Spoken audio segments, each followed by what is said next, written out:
invité, Trivia Heavy, voyage à travers le monde.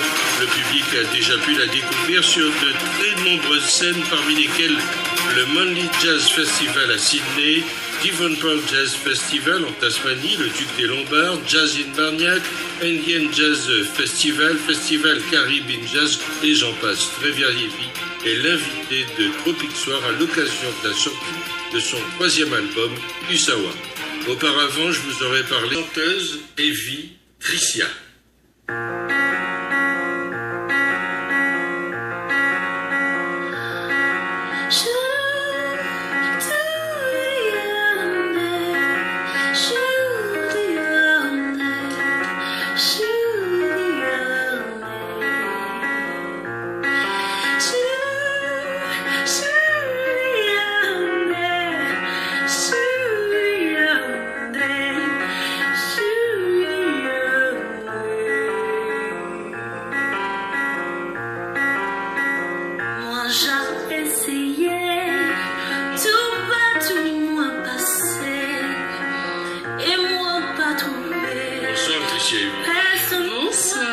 Merci d'être avec nous. Après Beginning, après Meet Me, eh bien voilà un 3e album, Usawa, mais on en parlera tout à l'heure parce que on avance dans l'équilibre, c'est ça? Exactement. Parce que c'est ça que signifie Usawa. Exactement, ça. D'où ça sort d'ailleurs ce nom? Ce nom vient du Swahili. J'ai voulu donc dire équilibre, le mot équilibre, et donc j'ai cherché dans plusieurs langues, et c'est en langue swahili que ça m'a parlé le plus, que j'ai trouvé ça le plus beau. Voilà, c'était vraiment cette recherche d'équilibre déjà dans ma vie, et aussi une recherche d'équilibre aussi entre ces deux musiques, parce que je mets en avant le jazz et la Viking dans cet album. Voilà, les standards de jazz et les standards de la Viking. Les standards de la musique. La passion est toujours là, on vient de l'entendre. La voix aussi est toujours là. Oui, encore plus. Elle mûrit, elle devient plus profonde, je dirais. Cet album-là est peut-être un peu plus... il y a des morceaux un peu plus graves que dans l'album précédent. J'ai d'autres choses à dire. J'ai d'autres émotions. Pourquoi plus grave? Parce que... Tricia, on te connaît, quelqu'un de joyeux, qui aime la vie, etc. Brusquement, le mot gravité apparaît. Oui, parce que bon, déjà dans le choix des morceaux, parce que j'ai toujours mis en avant des morceaux joyeux, des morceaux qui parlent d'amour, mais l'amour, c'est pas toujours joyeux, et j'explore aussi cette facette-là de l'amour, déjà dans ma vie en général, et aussi par la musique, parce qu'il y a des choses à exprimer, qu'on peut pas toujours être joyeux, et que c'est pas grave, ça fait partie de la vie. Ça fait partie de la vie. Voilà. On t'a qualifié d'étoile montante, du jazz vocal. Oui. Le terme convient toujours? Ah, moi je dis que à un moment donné, je pense que maintenant je suis une nouvelle étoile, je dirais. Parce qu'à un moment donné, il faut arrêter de monter. Enfin, on peut pas monter perpétuellement. Quoique, on pourrait monter pour toujours, il n'y a pas de limite. Mais je pense quand même avoir fait ma place dans ce milieu. Je sais que j'ai encore pas mal de choses à apprendre, et j'apprends tous les jours. Et c'est ce qui est intéressant dans la musique que je fais, c'est que je peux tous les jours... apprendre de nouvelles choses, rencontrer de nouveaux musiciens, être inspirée par de belles rencontres, donc je suis très heureuse. Tu parles de ma place, moi je dirais des places, parce que tu voyages beaucoup dans le monde. Effectivement, j'ai la chance de voyager grâce à la musique, de parcourir le monde. Pour la première fois cette année, j'ai fait l'Équateur. C'est tout récent d'ailleurs. Oui, c'était... parce que le temps passe tellement vite, mais c'était en mars. Oui. C'était en mars, effectivement, et j'étais en Guadeloupe juste après. J'étais en Hollande, je suis rentrée lundi. C'était ma deuxième fois en Hollande. Voilà, je bouge. Dès que j'ai l'occasion, je pars. J'ai eu une proposition pour la Biélorussie que je vais peut-être faire en août. Ça va être un peu serré parce que j'ai d'autres concerts à la même période, donc c'est un peu... Mais j'ai vraiment... du fait que je fasse du jazz, je peux parcourir le monde avec plus facilement, quoi. Oui, mais justement, quand on t'appelle en Équateur, peut-être demain en Biélorussie, en Hollande, mais qu'est-ce qu'ils attendent? Eh ben, ils attendent, à vrai dire, je sais pas s'ils attendent vraiment quelque chose en particulier. Ils ont envie de découvrir l'univers que j'amène avec moi. Bien sûr, il y aura des standards de jazz, mais j'amène toujours la biguine avec moi. J'emmène toujours ce bagage caribéen et ça marche toujours. Et justement, comment est apprécié? Par exemple, prenons l'exemple de l'Équateur, qui est le dernier rendez-vous. Comment ils apprécient ce jazz biguine? Ah, ils adorent, surtout que ça les change de ce qu'ils entendent généralement. Et puis, c'est rigolo parce que j'ai fait une vidéo justement en Hollande où c'est il faut que je le mette sur mon Facebook, parce qu'il y avait un Hollandais qui me racontait qu'il était fan de la biguine, qu'il a parcouru le monde et qu'il allait en Nouvelle-Orléans, qu'il est allé en Australie, qu'il est allé un peu partout dans le monde, qu'il est allé en Afrique et tout. Et qu'il collectionne en fait les 33 tours, les vinyles et tout ça, et que ce qui, pour lui, la musique la plus belle, c'est la biguine. Et donc, parce que après mon concert, j'entendais ce monsieur qui est musicien, qui est DJ, et qui passait des musiques. Je me dis, mais on dirait de la biguine, c'est rigolo. Mais c'est vraiment la biguine très très ancienne.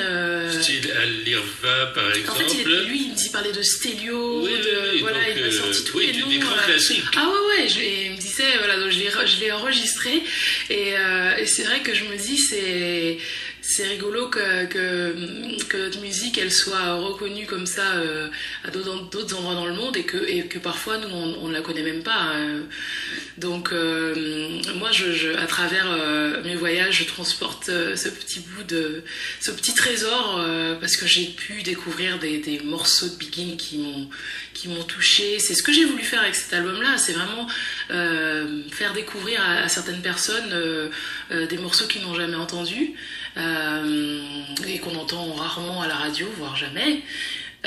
Voilà, donc j'ai une possibilité de toucher un public qui n'aurait pas forcément l'occasion d'écouter cette musique-là, que ce soit des Australiens ou que ce soit des Guadeloupéens eux-mêmes qui n'ont pas forcément l'occasion d'écouter des morceaux très anciens, quoi.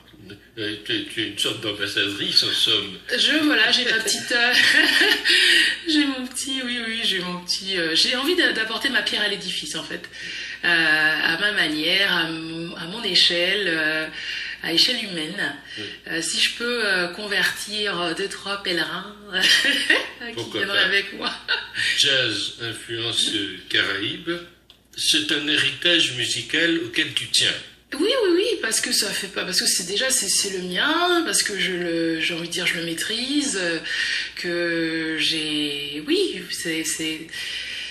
la chance d'avoir, je dis souvent qu'en fait, nous, en tant qu'Antillais, on a écouté beaucoup de styles de musique, on a un mélange de cultures, et on a cette capacité de jouer tous les styles et de les faire bien.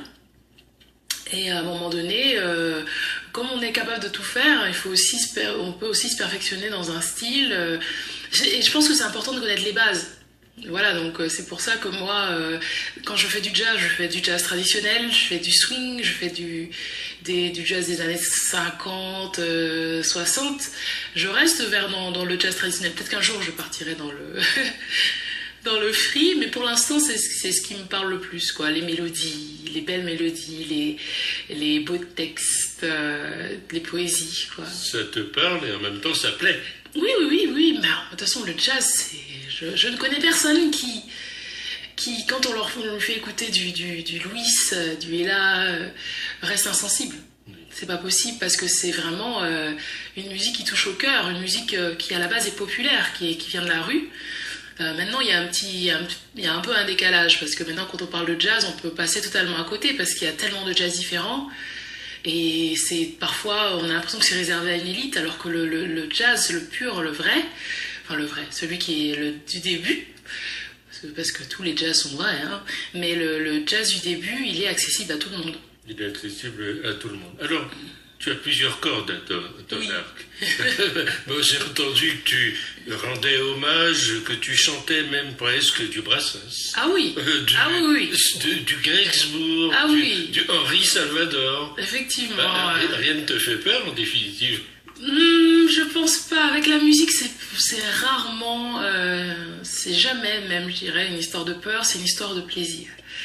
J'ai grandi en écoutant Brassens, Gainsbourg, Serge Reggiani, Salvador et tout, et donc pour moi, leur rendre hommage, c'est juste un plaisir, hein. C'est des musiques qui me touchent. En plus, je prends, moi, ce que j'aime beaucoup, c'est prendre, je vais pas forcément chanter les plus connus, mais je vais chanter ceux qui me parlent le plus. Donc quand je vais, comme Brassens, la toute première chanson de Brassens que je chantais, c'était Heureux qui comme Ulysse. Heureux qui comme Ulysse a fait un beau voyage. Heureux qui comme Ulysse a vu son paysage. Et puis a retrouvé, après maintes traversées, le pays des vertes allées. Voilà, c'est des morceaux qui ne sont pas forcément les plus connus, mais qui moi me touchent et qui m'ont touchée depuis l'enfance. Donc j'ai énormément d'émotions quand je les chante et je transmets tout ça, quoi. Voilà. C'est quoi cet album-là? Qu'est-ce que c'est, dis donc? Usawa, c'est quoi? Usawa, c'est parti d'une... C'est toujours le Swahili, là? Oui, toujours. C'est une belle... En fait... je crois beaucoup en la loi de l'attraction et je me suis dit, voilà, en utilisant ce mot africain, de cette langue swahili, ça va peut-être m'ouvrir aussi les portes pour aller en Afrique. J'ai eu la chance d'y aller à Dakar, c'était en quelle année? Je crois que j'étais allée en 2010. Mais j'ai pas eu vraiment l'occasion de visiter, parce que je suis tombée malade là-bas, donc je suis restée dans ma chambre 5 étoiles la plupart du temps. Et donc j'ai vraiment pas pu, voilà, mettre mes pieds dans la terre comme j'aurais voulu, voilà, vraiment découvrir le pays. Tu es allée à Gorée quand même, non? Même pas? Ben même pas, parce que j'étais vraiment très malade. Donc bon, j'en ris après coup, mais c'était pas très très fun. Donc voilà, j'aimerais bien y aller et vraiment pas juste en touriste. J'aimerais y aller chanter, mais aussi vraiment découvrir, comme passer du temps, 2 semaines, voilà, découvrir un pays après l'autre, parce que l'Afrique, c'est un continent, donc ouais, je peux pas aller dans une ville et dire c'est bon, je connais l'Afrique. Donc, mais voilà, j'aimerais bien avoir la chance de le découvrir, de ce continent de manière approfondie. Et je me disais, voilà, que ça peut être un appel, voilà. Et puis aussi l'idée de mettre en avant mes 2 passions, qui sont le jazz et la biguine. C'est à travers la biguine que je suis arrivée au jazz. Et ensuite, à travers le jazz, j'ai découvert aussi des morceaux de biguine qui sont pas forcément très accessibles, parce qu'on ne les entend pas, comme je disais, on les entend pas à la radio. Et c'est un collectionneur qui m'a fait découvrir des anciens morceaux, et j'en ai encore pas mal. Collectionneur de nombreux trésors cachés. Ah oui, et puis donc voilà, je me suis dit qu'un jour je les mettrais en avant. J'en ai encore pas mal à explorer, à mettre en avant. Et voilà, c'était le bon moment de mettre ces morceaux-là, comment dire, sous la lumière, de les mettre à jour. Et je fais aussi avec le jazz, parce que j'ai choisi quelques morceaux de jazz qui sont assez connus, comme On the Sunny Side of the Street ou You'd Be So Nice, que je chante depuis un moment. Mais j'ai pris aussi des morceaux, des standards de jazz qui... alors je les appelle standards, mais qu'est-ce qu'un standard? Un standard, c'est ce qui est généralement repris très très très souvent, sauf que pour moi, un standard, c'est un morceau que j'aime. Donc j'ai Misery and the Blues, qui n'est pas connu du tout, mais qui est magnifique, qui est un des morceaux graves dont je parlais. Il y a The Thrill Is Gone, qui est chanté essentiellement, qui a été chanté par Ella Fitzgerald, qui est très peu connue aussi, mais qui est magnifique. The Old Country, Blue Prelude, qu'on va écouter aussi tout à l'heure, qui sont des morceaux pour moi magiques et qui enfin voilà, on reste pas insensible. Voilà, le but, c'est à la fois de mettre en avant ces 2 musiques, à la fois aussi de mettre en avant juste de belles chansons, de beaux morceaux. Tu as dit à une de mes consoeurs qui t'interviewait que cet album, c'était une sorte de manifeste pour toi. Et un manifeste, pourquoi? Parce que tu refusais de choisir entre le jazz et la biguine. Oui, parce qu'un jour on m'a dit, j'avais vu sur un article, on avait dit, elle chante super bien, elle a un bel univers et tout, mais ce sera encore mieux quand on l'aura choisi. Parce que voilà, déjà à l'époque je faisais du jazz, de la biguine, de la bossa nova, quelques chansons françaises. Et en fait, j'ai pas envie de choisir, quoi. Si je me rendais compte que bon, il y avait un style que je maîtrisais plus que l'autre et que l'autre il voulait vraiment pas de moi, je m'arrêterais à ce style-là. Mais vu que je maîtrise les deux et que je prends énormément de plaisir aux deux, et que pour moi faire un concert uniquement de jazz, j'ai l'impression qu'il manque quelque chose. Donc à un moment donné, je vais mettre une bossa, à un moment donné, je vais mettre un morceau que j'ai réadapté. Donc ça fait partie de moi et réciproquement. Donc j'ai décidé de ne pas choisir et de faire les deux bien, le mieux possible, du mieux possible. Il y a quelque chose qui m'a toujours étonné et ça étonne beaucoup les gens quand ils t'entendent et quand ils imaginent ce que peuvent être tes cordes vocales. Oula. Et oui, oula, pourquoi? Parce que tu fais de la trompette sans trompette. Ah oui, déjà je suis pas la seule, hein, mais mais c'est vrai que c'est peu banal quand même. C'est peu banal effectivement, et en plus c'est vraiment spontané quoi. Un jour je me suis dit, parce que je rends justement en fait avec On the Sunny Side of the Street qui est sur l'album, je rends hommage à Ella Fitzgerald et Louis Armstrong, et c'était parti d'une fois où j'avais entendu Ella Fitzgerald imiter Armstrong. Elle imitait sur un morceau qui s'appelle I Can't Give You Anything But Love. Et un jour, j'ai commencé à faire ça. J'imitais Ella et Louis, mais qui s'échangeaient, qui faisaient des réponses. Et à un moment donné, je me suis dit non, il faut que Louis qu'Ella ait son propre thème, Louis ait son propre thème. Et au fur et à mesure, ça s'est étoffé, ce qui fait que maintenant je fais Ella, ensuite je fais la trompette de Louis, après je fais Louis Armstrong personnifié, et voilà, ça, je dirais que ça s'améliore au fur et à mesure, parce que c'est vraiment, moi je fais beaucoup de choses spontanément. C'est rarement écrit, c'est vraiment très spontané. Donc la trompette, un jour on peut écouter 3 ou 4 concerts de moi, je ferai un solo différent à chaque fois. C'est ce qui s'appelle avoir, sans jeu de mots, plusieurs cordes à ce arc. Oui, effectivement. Non, mais c'est vraiment, moi je m'amuse déjà, et puis des fois j'ai l'impression c'est rigolo d'être possédée quoi, par peut-être Louis, le personnage, mais je suis vraiment dans la musique, quoi. C'est la passion qui porte, oui. À mon avis. Je suis un canal. Un canal de ça. On t'entend à Musicora, c'est à la Grande Halle de la Villette, oui. Ce sera dimanche après-midi. Ce sera dimanche à 15h, je serai avec David Facker et on va présenter justement l'album Moussawa, et on va se faire plaisir, ça va être super. Et là, on écoute Blue Prelude. Let me sigh, let me cry when I'm blue. Let me go away from this lonely town. Won't be long till my song is through. 'Cause I know I'm on my last go-round.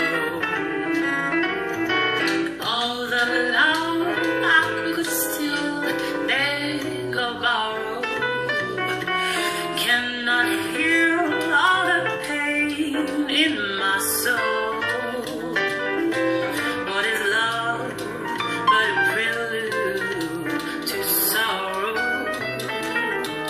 With a heartbreak ahead for your goal.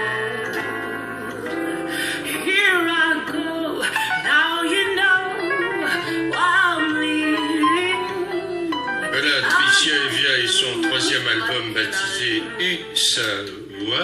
J'aurais quand même une question plus intime pour terminer. Tricia, comment va Victor? Ah, Victor. Il va bien, mais il faut demander à son propriétaire. Voilà. Victor, c'est le petit nounours de Pierre Boussaguet qui est le contrebassiste de l'album. Et qui est la mascotte en peluche oui, c'est de assez Tricia rigolo. Evie. Ah non, c'est pas ma mascotte à moi. Non, mais c'est vrai que quand il est là, il est sur scène. Il est sur parce scène. que Pierre Boussaguet, on se voyage tout le temps avec son petit ours. Et d'ailleurs, je précise que Pierre Boussaguet est à la contrebasse et Michael Taforo est au violoncelle. Donc en fait, il y a 3 formules sur cet album. Il y a piano-voix, comme on entend ici, avec David Facker. Il y a piano-voix violoncelle avec Michael Taforo et piano-voix contrebasse avec Pierre Boussaguet. Merci de nous avoir fait l'amitié de passer dans nos studios. Merci à vous de m'avoir reçu. Living